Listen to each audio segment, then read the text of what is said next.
right, well, I will start with a little quick intro here and see some more people popping on as we go. So when we get into the meat of things, hopefully we'll have our full group here. As our title slide says, grant writing tips and lessons learned. Thank you for joining.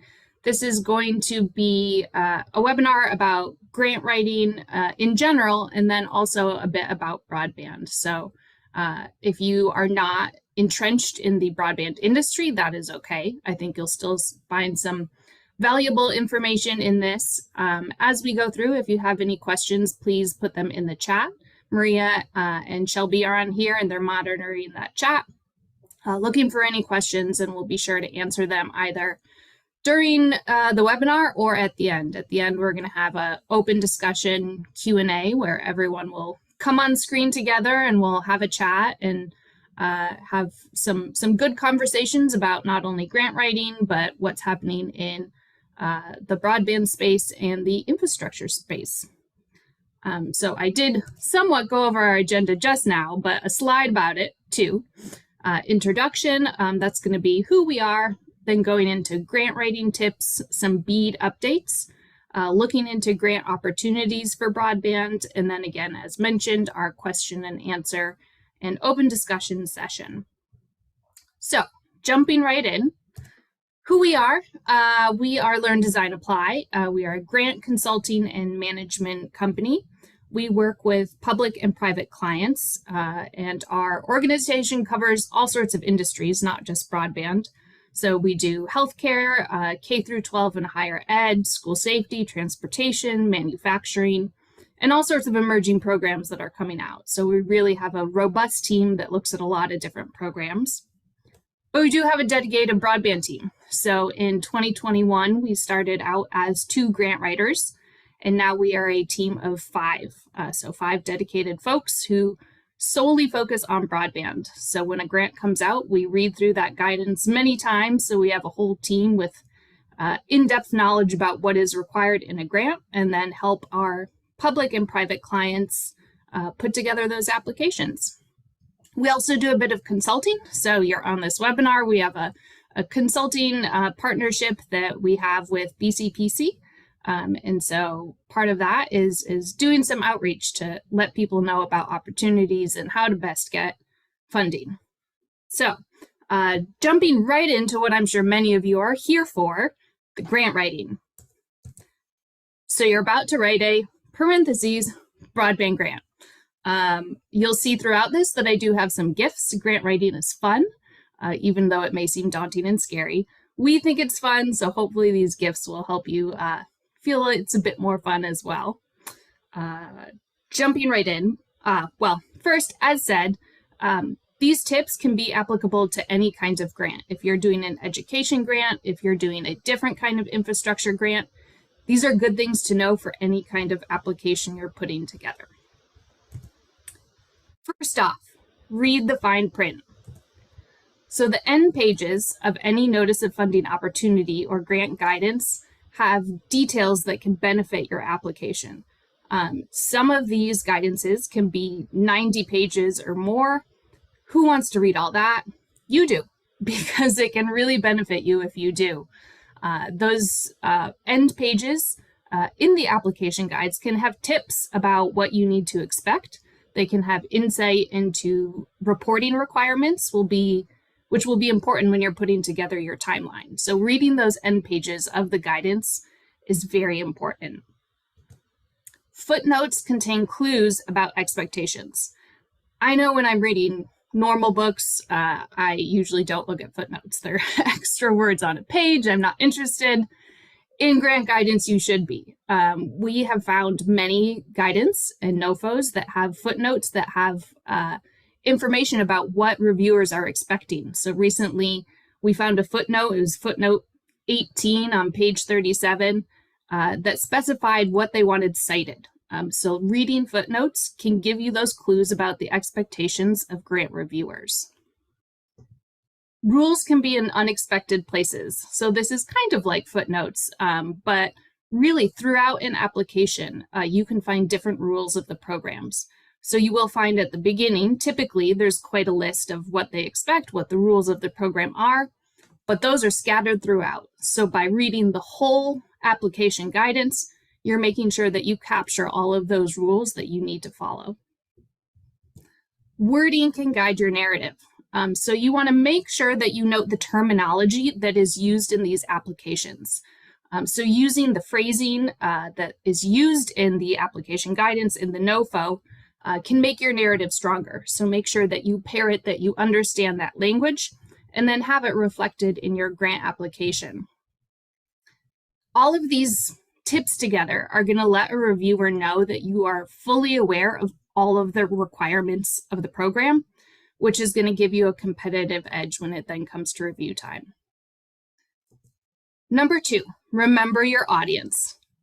So drastic increase in funding means a lot more reviewers with less industry knowledge. You're still going to have folks reviewing applications that do have that deep insight. For broadband, that's folks who have been working in telecom, working in engineering for years, and they have a lot of understanding. Across all industries, though, as we know, there's a ton of funding, and that means more reviewers who may have less experience. So remembering your audience when you write. I've got an example. I will read this to emphasize the confusion it might cost. We have secured a 10 gigabit per second optical transport layer -2 Ethernet connection from Beta Company at the co-location facility that leaves their network at the Bake Center, where the traffic will then traverse our Layer 3 core router to an existing direct internet access circuit provided by Beta. The GPON will use single mode fiber with C++ optics and a loss budget of -32 dB. So this was, with permission, taken from a grant narrative that we received. 1, there's not enough commas in here when there should be, but 2, it's pretty confusing. I had to read this 2-3 times before I got an understanding. Some of the reviewers who might be reading this might never understand it. There's a lot of technical terms that, unless you're deep in this, you might not understand. So when writing about these things, when writing about in broadband case network, or in whatever grant you're using, the technical meat of what you do, you want to make sure that you write it in a way where anyone can understand. These reviewers are going through many, many applications. So if they can't understand what you write the first go around, that's a mark against you. They're going to get frustrated with your application. So you want to make sure that anyone will understand. One way we think about it is that if you picture your diagram of your network or your infrastructure, look at that and imagine you're explaining it to a 101 class, right? So use as simplified terms as you can to make sure that whoever might be reading it can grasp what you're saying and won't get frustrated during the review. Next, paint a picture.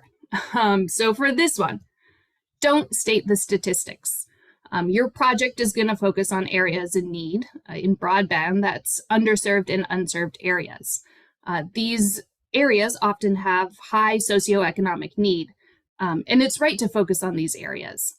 But that does mean that your competitors will also be focusing on these areas. So in looking at our examples, 2019 fire burned 72 homes in the area versus the devastating 2019 fire destroyed 72 homes in the area, causing millions of dollars in damage and displacing 50 families. So you differentiate your proposal here by using these descriptive words. So our brains react differently to sensory descriptions and emotive words. And contextualizing your application in this way can make it more compelling. So when your reviewers are reading this, they're feeling something, it's getting them in their heart. So making sure that you have these emotive words, these descriptive words, is really important to kind of differentiate yourself from people who might have the same kind of service area or project area that you do. Use active verbs and adjective. So these help humanize your project. So, what we always say is remember that you are serving a community. That your community is more than just statistics and numbers. So putting these words, phrasing it in this way is really going to grab the reviewers. 4, offer clarity.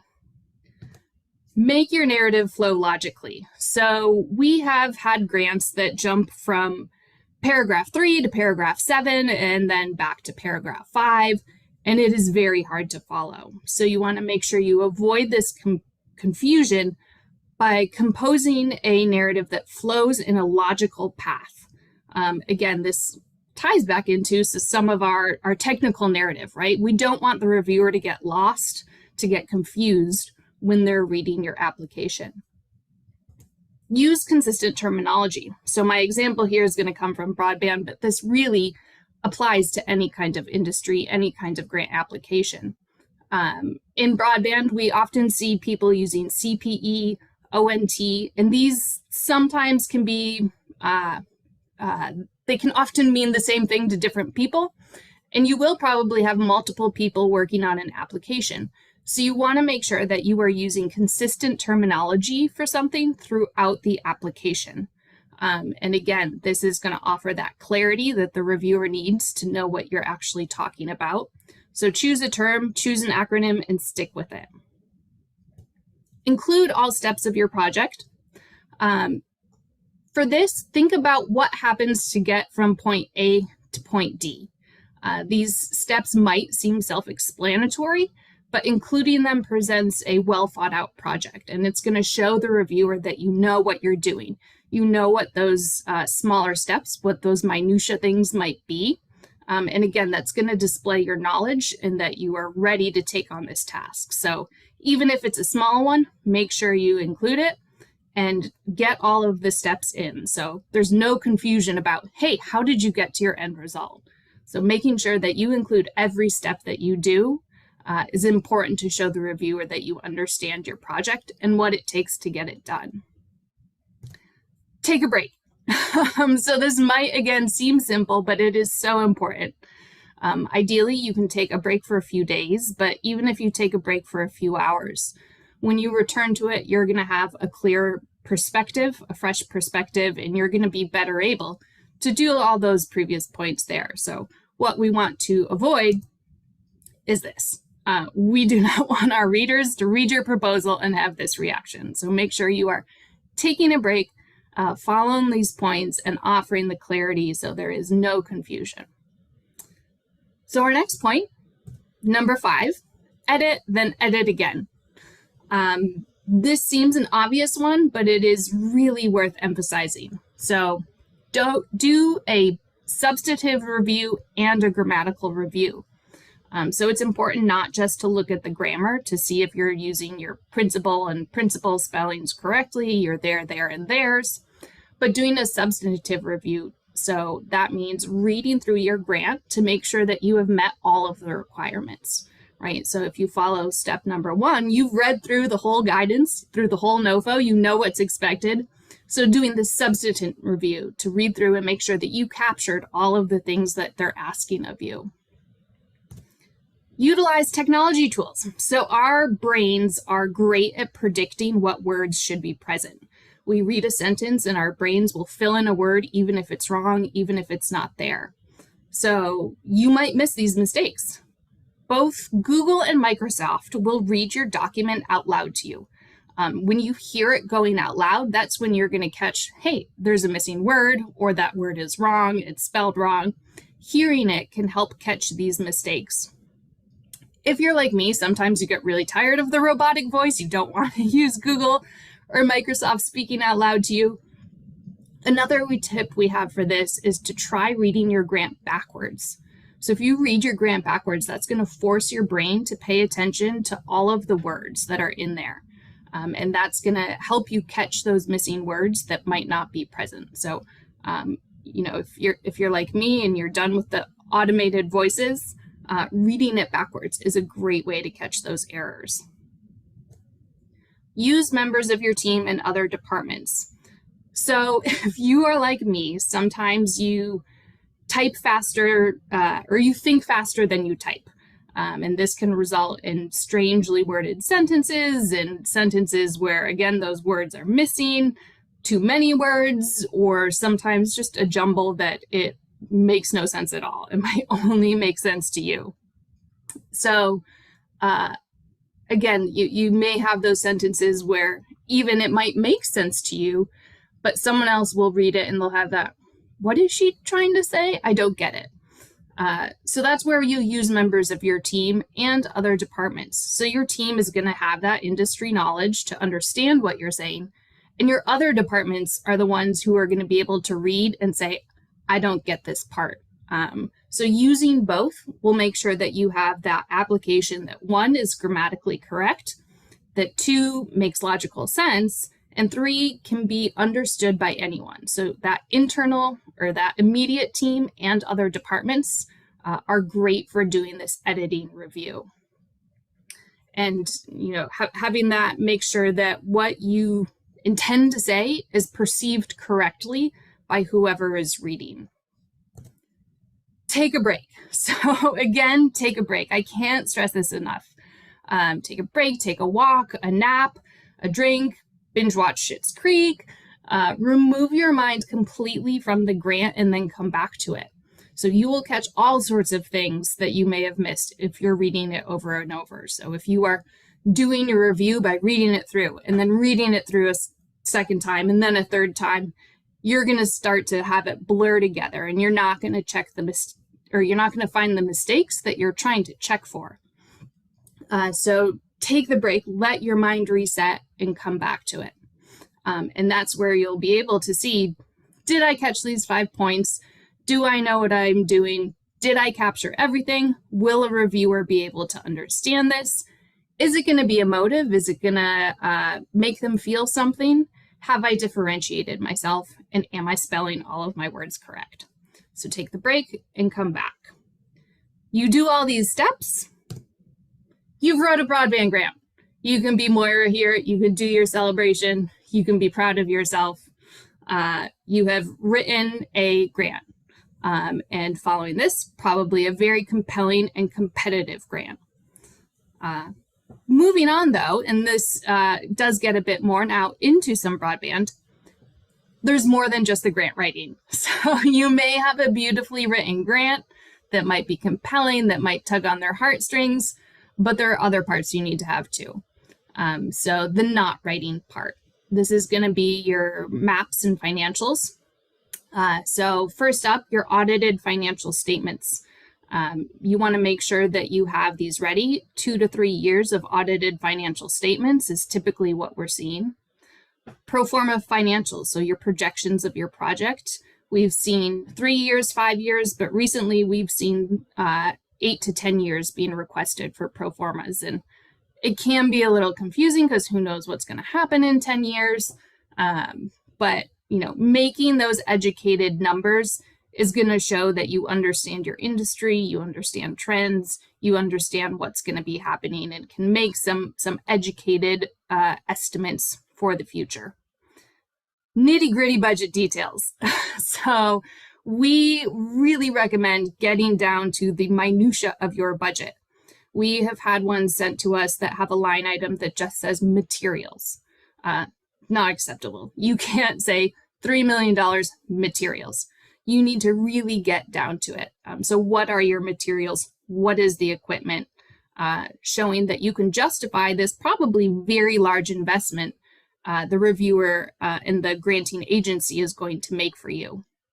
This includes things like staff hour breakdowns. So how long are your administrative people going to be working on this? Breaking down those hours is going to make sure that you capture the level of detail that we're looking for. This has come from back and forth with both state and federal agencies that they want this level of detail. So it is important to get that nitty-gritty budget detail. Shape files and PDFs. So this is always going to be a part of your broadband application if you're doing an infrastructure build. We see requests for shapefiles, .shp. Some grants accept KMZ files. So what's important is to know that if you don't have the software you need, who can you contact to get it in the format file that you want or that the grant is requesting? So that's something to keep in mind when you're thinking of your mapping, making sure that you get that to them in the format that they request. Mapping data points. So you always want to consider including data points other than just your fiber route. So can you show anchor institutions on there, showing your proximity to these important places? Can you have a layer showing economic opportunity zones? Consider what you can include on the map that might make your application more compelling. Caveat to that is assuming they have no restrictions on the data points that you can put on there. There might be some of those. So those are the not writing parts that are important to keep in mind, and some tips for those. Moving from that, lessons learned. So even though we might follow all those tips, there are some things that we've learned as we've done this for quite a few years now. First being, 2 weeks out is too late to start. I have learned this lesson many times. I'm now much better at sticking to my guns and letting people know we can't help you 2 weeks out. You may be able to get everything completed, but you're not going to have the kind of compelling and competitive application that you would want if you're only giving yourself 2 weeks. This is really across any kind of grant. 2 weeks out is too late to start. There is such thing as too big of a team. So it might seem like a good thing to have a big collaborative effort. And at times it can be, but there can be too many cooks in the kitchen when it comes to a grant. So make sure that you identify who specifically you need and who you might not need, because again, is such thing as too big of a team. Your narrative can be too long.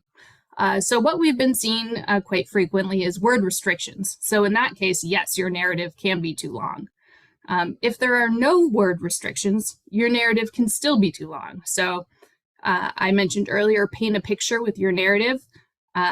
Don't paint the Sistine Chapel. So think more of painting the Mona Lisa. You want to be smaller, you want to be concise, but you want to be powerful. So the longer it is, the more likely are you to lose that attention of your reviewer. Be prepared to drop everything. So this is not applicable to all kinds of grants, but some grants do have a follow-up. The reviewers will reach out one time, sometimes more, asking for clarification, asking for an edit, and they can give anywhere from 10 days to 1 day to turn this around. So after you submit your grant, be prepared to drop everything, to get those edits, to get those responses, to make sure you can then get your grant. So those are our great tips, our great lessons learned that I think are probably applicable to any kind of grant you might be writing, and good things to keep in mind. We're going to jump in now to some more broadband stuff, some more updates, and some more, I think, fun things. First being giving a shout out again to the Planning for Broadband Grants Guidebook. So this is something that we created in our partnership with BCPC. It is a great resource on how to approach addressing the digital divide. This is available if you email Maria. She's got a copy ready to be sent to you. A good thing for just a review, and to see if you're on track and maybe get some good insight. So feel free to email Maria. She's got a copy of this for you. Infrastructure. So going into infrastructure grant review, my first slide coming up for this. What is BEAD and when will I see it? So BEAD has been out for a while, but I think there can still sometimes be confusion on this, on who is eligible, who's the money going to, where is it coming from, when will I see it? BEAD is funds that come from IJA, the Infrastructure Investment and Jobs Act, that are going to be distributed to states and territories. States and territories will then develop programs to distribute these funds. So these funds, we cannot apply directly to the federal government to them. They are going to the state. So think of it almost in terms of your state programs right now that are being funded by ARPA. This is a similar situation, just with a lot more details and points into getting there, which is where all my arrows are coming in. So first step in BEAD was these FCC maps. These were released on November 18th. And in them, it laid out every served and unserved status in the US. If you're involved in the broadband space, you're going to know that they're historically inaccurate, and there's still probably quite inaccurate. So with this, challenges. So you can submit challenges either individually or in bulk to this map, and those challenges are due by January 13th, 2023. So once those challenges come in, they will be reviewed, the maps will be reassessed, and then, you know, maybe they make changes, maybe they don't. But after this is done, NTIA is going to determine the funding distribution. So this is going to be how much each state gets, reflecting the unserved status on these maps. NTIA has said that they will make these determinations by the end of June. So my estimation here, end of June, June 30th. So after they make the determinations, they make their announcements, states will have 180 days to then submit their initial proposal outlining how they're going to distribute their funds. So 180 days from June 30th, December 27th, 2023. So after states do this, we have a 60-day comment period. So this is for folks in the state who want to comment on what the states have done. So you've got 60 days to do this, to let them know your thoughts, your feelings, all of that. Then 20% of the funds will be released to the states to open up these programs. So that date would be February 25th, 2024. In an ideal world, states are then ready to open up their programs, and on February 26th, there you go, you're applying for your grant. But as I'm sure we can all guess, that's probably not the way it's going to happen. There's going to be a little bit of period of adjustment, getting ready. So my prediction, these programs are going to open summer, fall of 2024. My little guess, I will say I had this slide a few months ago and I was about 6 months off in my prediction, so take this with a grain of salt, but I do think that come spring, summer, fall 2024 is when we're going to see the BEAD money available to apply for from the states. Whew, BEAD. But what's happening right now? CPUC funding programs. So I believe most people here are in California, so these are the programs that will be relevant to you, pardon me. Open now, the local agency technical assistance grant. So I know a lot of folks are aware of this or may even have applied to it. There was $50 million available for this. As of December 1st, they have received 91 applications. They've awarded 50, and they have, that equates then to the 26.9 million awarded, 40.8 million requested. So there is still money left. So if you have not yet submitted a LATA grant, would absolutely recommend that you do that. It's a great opportunity to get funds for doing pre-construction work to make sure that you're ready for grants that then do construction work, which spring 2023, the last mile federal funding account. So this is the last mile grant that will be coming out from CPUC. We're thinking probably late winter, early spring. So putting spring 2023 here for this. There's $1 billion available for urban areas and $1 billion available for rural areas.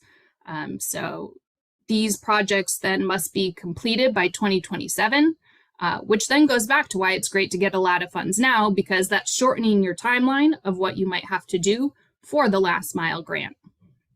And then summer 2024, because we know what's going on in 2024, there's going to be the BEAD funded grant programs. So there is a $100 million minimum that all states are getting, and then the BEAD determined amount. So 100 minimum here, and then whatever BEAD the maps determine will be on top of that. And those BEAD programs are going to open. I always say broadband goes hand in hand with cybersecurity. So if you're building broadband, if you're interested in broadband, you should also be interested in cybersecurity. So some cybersecurity programs to be aware of. These are ones that are just from IJA. There are a few other available, but these are ones that are kind of front and center of mind as IJA has been. First, the DHS State and Local Cybersecurity Grant Program. So this is administered by FEMA. This is a formula program, which means there is a set amount that is going to states, and then the states are going to determine how to distribute those funds. So 80% of the funds that states get have to go to local government. So this program has opened, so states are actively working on this, thinking about how they're going to handle the funds. It is a 5-year program, so I haven't listed out all 5 years, but in 2023, this program will have 40 million distributed. In 2024, there's going to be 400 million, then 300 million. And again, this is a formula program, meaning it's a set amount that goes to the states. Next is the Rural Municipal Cybersecurity and Technical Assistance Program. This is from Department of Energy. Right now, there is an RFI, a request for information, for public input. That public input is due to December 19th, 2022. So in a few days, now that we're well into December here. This is a discretionary program, which means that anyone, well, within being an eligible applicant, but that it's competitive. So unlike formula, which is a set amount, this is discretionary. It's going to be a competitive application. And there are $250 million available for this. It's going to be open until the funds are gone. Our last one is one that I hope no one will ever have to use. It's the Cyber Response and Recovery Fund. So this is if you have had a cyber attack, a cyber breach, an issue. These are funds to help you recover. They can only be used if DHS has declared an emergency from the cyber attack. They're available to state, local, tribal governments, and private organizations as determined. There's 100 million in this, and it's going to be a different amount available for 5 years. Last but not least, jumping into digital equity. Again, the important part of broadband, if they have the broadband infrastructure, but they don't know how to use it, they don't have the resources to use it, they can't afford to use it, you have a digital equity problem. So, open right now is the USDA Distance Learning and Telemedicine Grant. So this just opened. It's going to be due on January 30th of next year. There's 62 million available. It's a $1 million limit for your project. It's discretionary, meaning it's going to be competitive, and you can purchase with this distance learning and telemedicine equipment. Spring of 2024, the NTIA State Digital Equity. So this is a formula grant program that's going to give money to the states for them to in turn open their own state digital equity programs. So we may be seeing state digital equity programs coming up before spring of 2024, but we do know there will be dedicated funding for a digital equity program in spring of 2024 for states to then open their own programs. At the same time, around the same time in spring 2024, there's the NTIA Competitive Digital Equity. Again, discretionary, meaning there's going to be a lot of competition for this. There's 1.25 billion available, and if we've learned anything by this point, it is that $1 billion can actually go very quickly. So that was a lot of review of a lot of different programs that I think I kind of sped through because I want to make sure we have a decent amount of time for our question and answer session. I do have a slide then for questions, but it also has some important resources.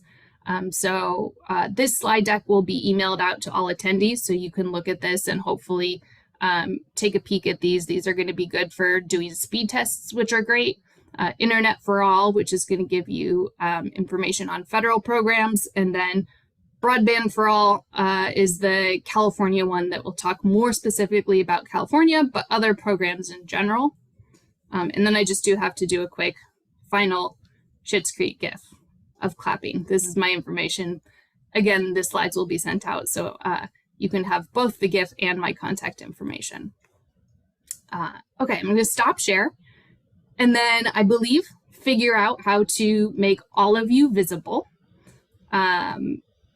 which is going to be promoting you all here. So hopefully everyone starts to pop up.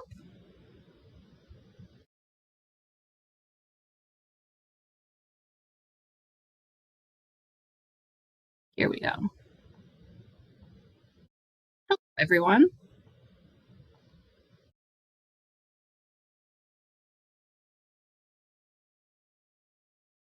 And all right. Hello, group.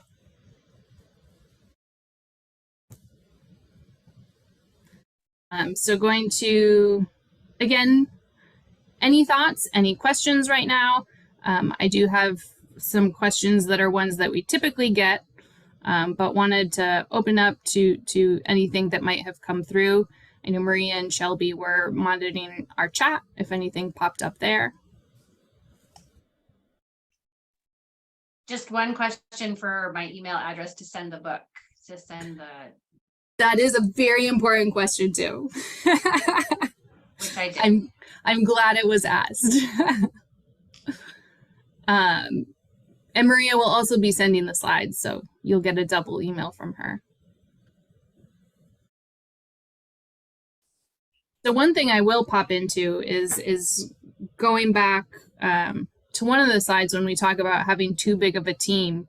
It can then be kind of confusing. Well, then who should be on my team? It's different for every organization. You, again, would know better than I, but there's some main players that you want to make sure are involved, which is your designated person. So who's going to be putting the grant together. Then considering if a different person has to submit it. So that might be a person who is higher than the person putting it together. You're going to want to make sure you have your finance person. And then if you're doing broadband here, you're going to want to make sure you have your engineering. That might be internal engineering, external engineering. But those are kind of your four main players that you want to make sure you have on your team. And then assess as you go if other folks should be involved. I know a lot of times if you are on here and from a municipality or a county, you've probably got someone who has a bunch of great resources and anecdotes, statistics. So those can be members as well, but consider, do they need to be on the whole project, or can they just be a part of a small portion? So that is something that we have been asked when people are starting out, is who should be involved.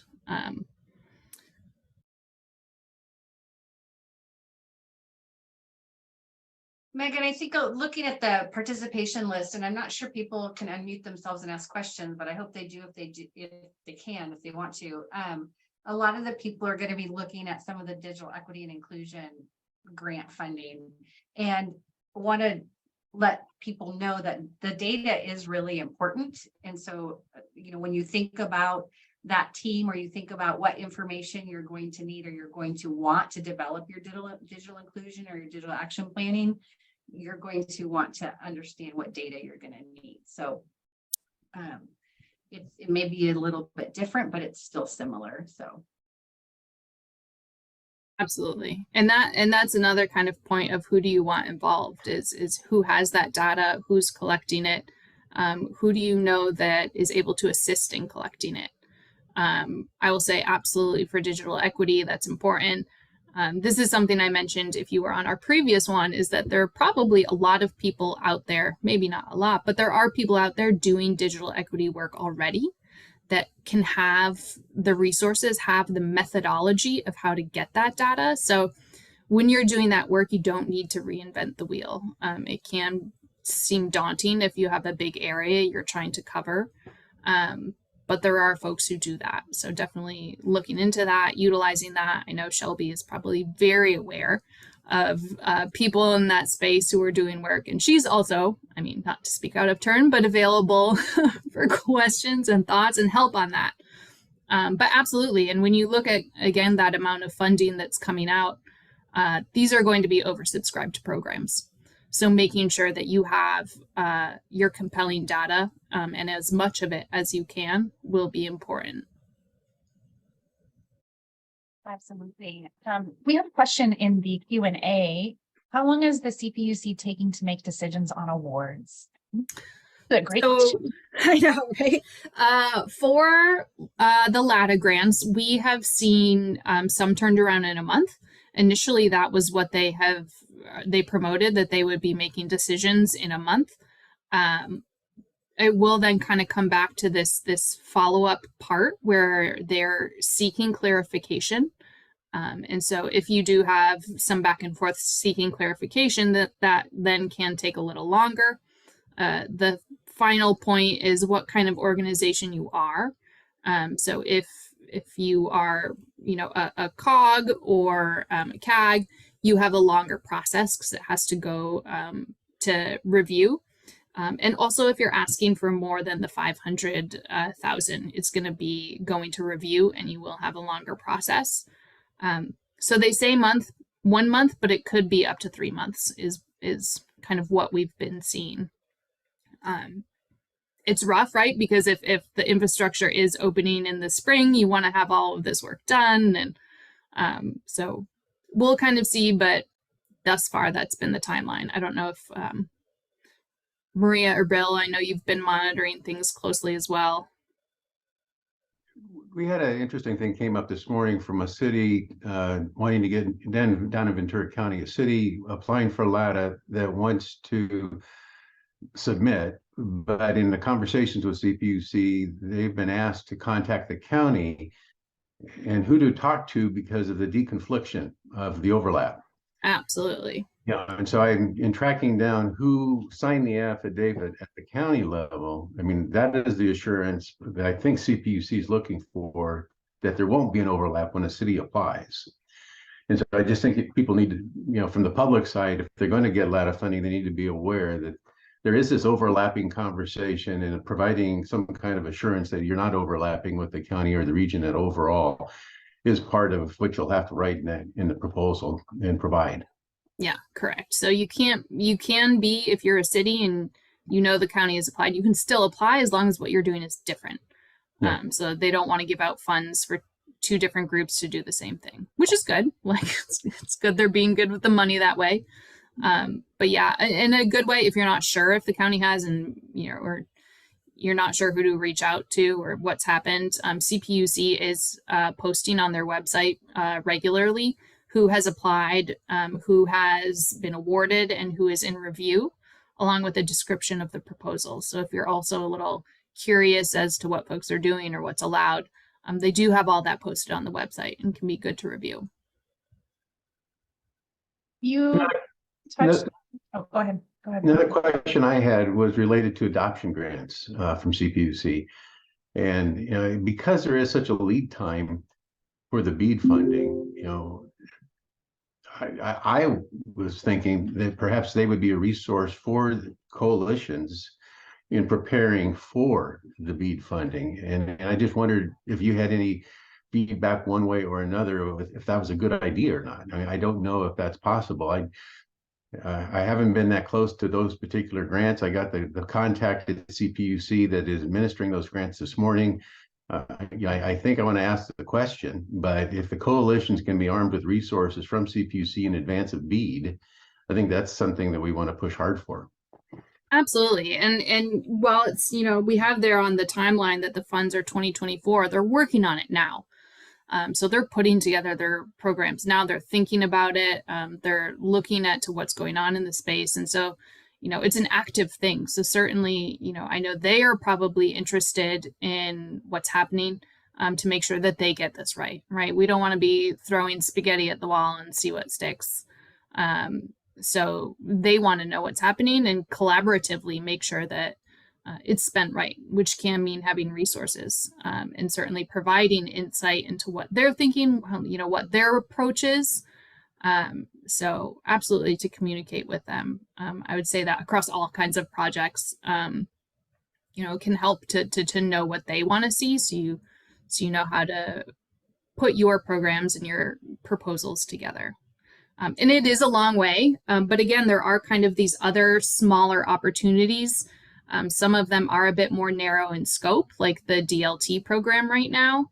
But I think if we've kind of seen anything in this, is that everything is interconnected when it comes to this kind of digital equity. So you can be creative in your project. So you might think, oh, I don't know, that I need telemedicine. And it's like distance learning can be interpreted very broadly, right? So think about, what creative things might you be able to do with funding and look into that. And that also then it makes you competitive, right? If you're presenting something new that, is out of the norm, that can absolutely make a competitive grant and help you in getting awarded. So, there's the more specific opportunities and some smaller opportunities. Keeping track of that CPUC website, that the Broadband for All, where they're listing their programs upcoming. I know BCPC has continuous updates on that. So again, it's not as shiny and bright as the bead will be, but there's still work to be done and funding that is available in the more immediate term.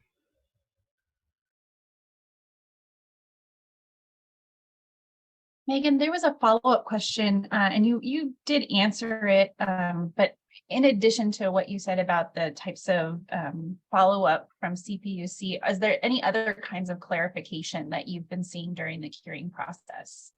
You mentioned, the additional review if the amount was over, if there was a conflict of some sort. Is there anything else that you have seen in terms of clarification?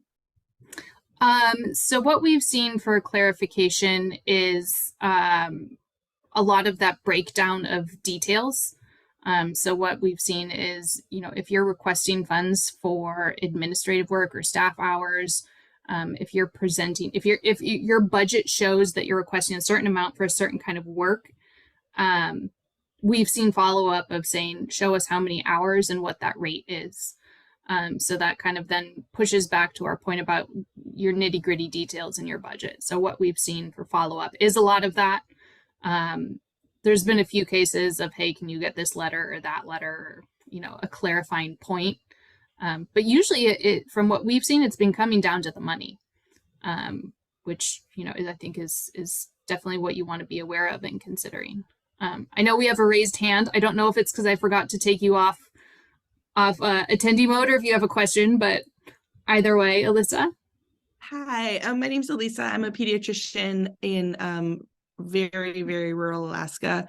And we also have a nonprofit called Alaska Rural Health and Education.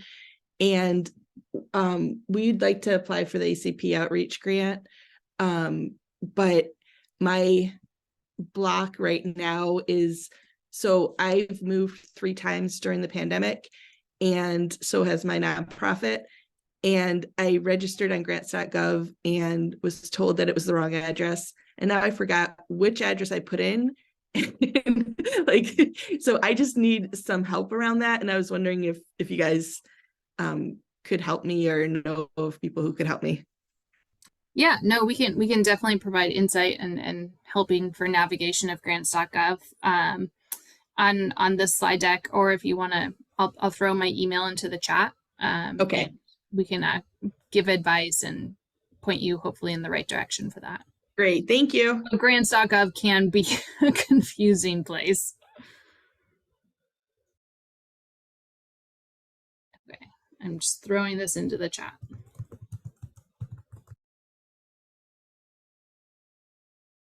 Any other thoughts, considerations, questions, or I also would encourage, if there's anything you want to discuss, if you want to open to the group here. I always do enjoy kind of the collaborative discussions and hearing what people are doing and their thoughts and trends happening, areas to collaborate.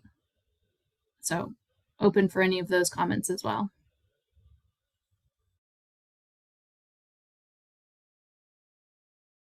Or if you had a favorite Schitt's Creek GIF, also allowed as comment.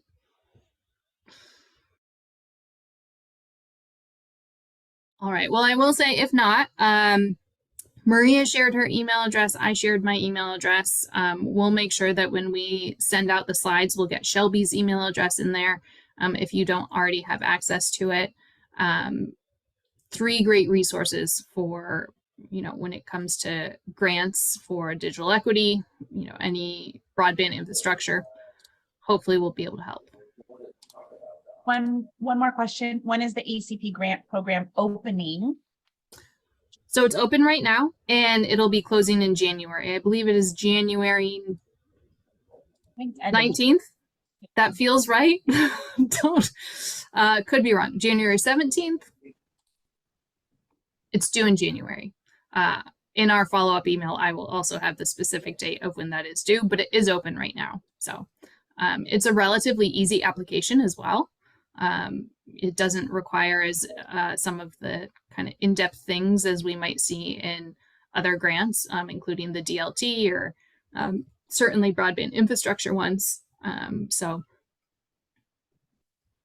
a great opportunity and an important one. I know, Miguel, you went off mute, not to put you on the spot, but if you had something to say.